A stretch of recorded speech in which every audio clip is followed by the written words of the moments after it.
Assalamualaikum warahmatullahi wabarakatuh. Perkenalkan, nama saya Halimatul Kiptiyah dari Fakultas Ilmu Kesehatan, Prodi S1 Keperawatan, Universitas Muhammadiyah Lamongan. Di sini saya akan menjelaskan mengenai pathway atau pohon masalah tentang stunting, yaitu gangguan pada anak. Sebelum itu, saya akan menjelaskan dulu mengenai stunting.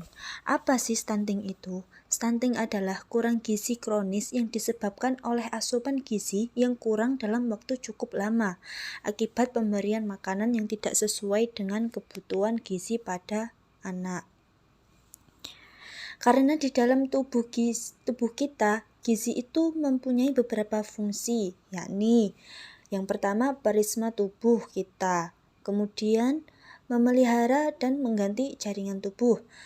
Selanjutnya mendukung pertumbuhan serta berperan dalam mekanisme pertahanan tubuh. Jadi gizi itu sangat penting bagi tubuh anak. Jika gizi kurang, maka akan menyebabkan gangguan stunting pada anak. Baik, selanjutnya kita masuk ke pohon masalah atau pathway. Di sini saya akan menjelaskan pathway B1 sampai B6 masalah stunting. Jadi dalam masalah stunting ini ada beberapa penyebab dari stunting. Yang pertama, ada asupan gizi kurang dari kebutuhan. Maksudnya, jika gizi buruk atau malnutrisi adalah kondisi ketika anak itu tidak menerima nutrien, mineral, kalori yang cukup untuk membantu perkembangan organ vital kepada anak. Dengan tidak tercukupnya gizi tersebut, maka akan berdampak stunting kepada anak. Dengan terjadinya gizi kurang dari kebutuhan mungkin karena ada penyebab lain juga. Karena keadaan ekonomi rendah.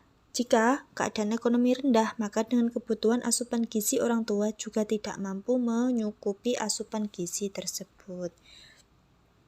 Misalkan, keadaan ekonominya rendah, orang tua tersebut tidak mempunyai uang untuk memberikan makanan yang bergizi kepada anak.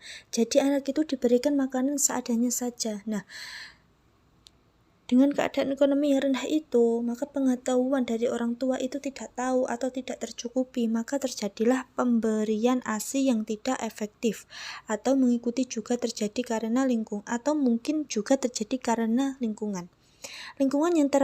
Lingkungan yang kotor juga akan mempengaruhi keadaan anak, dan itulah beberapa penyebab yang menyebabkan stunting. Kemudian ada akibatnya. Yang pertama, pernafasan atau B1.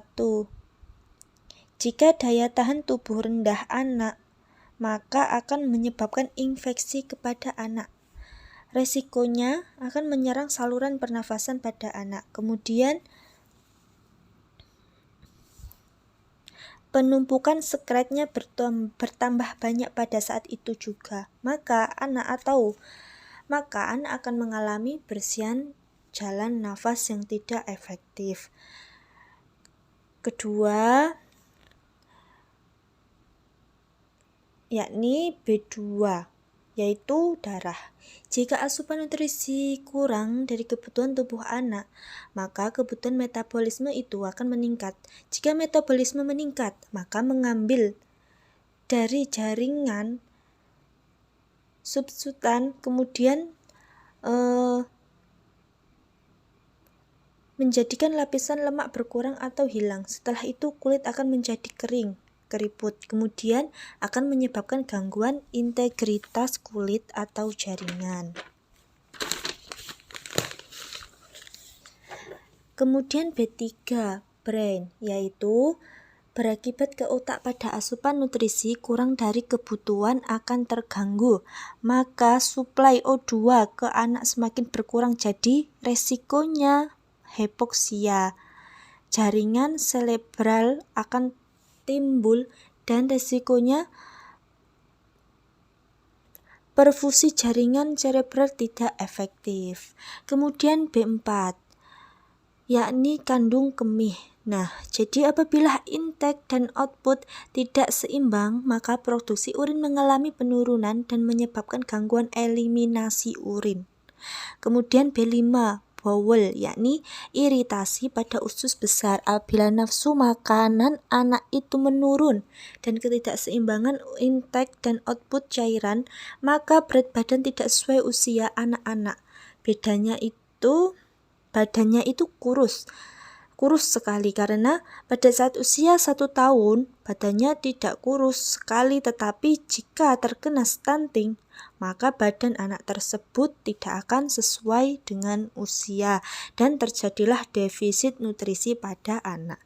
Kemudian B5 bone adalah mengenai tulang. Jika tinggi badan tidak sesuai usia, maka pertumbuhan anak itu akan terganggu dan akan menyebabkan gangguan tumbuh kembang. Jadi kesimpulannya pada stunting tersebut yakni stunting itu mempunyai akibat bisa ke pernafasan, darah, otak, iritasi usus besar, kemudian infeksi di kandung kemih dan juga di tulang.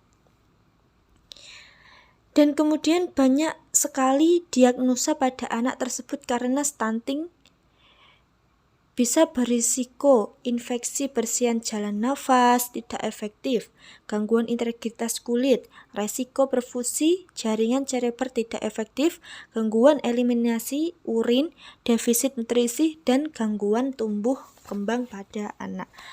Nah, demikian penjelasan saya mengenai pohon masalah tentang stunting. Apabila ada salah kata, mohon maaf. Sekian, terima kasih. Wassalamualaikum warahmatullahi wabarakatuh.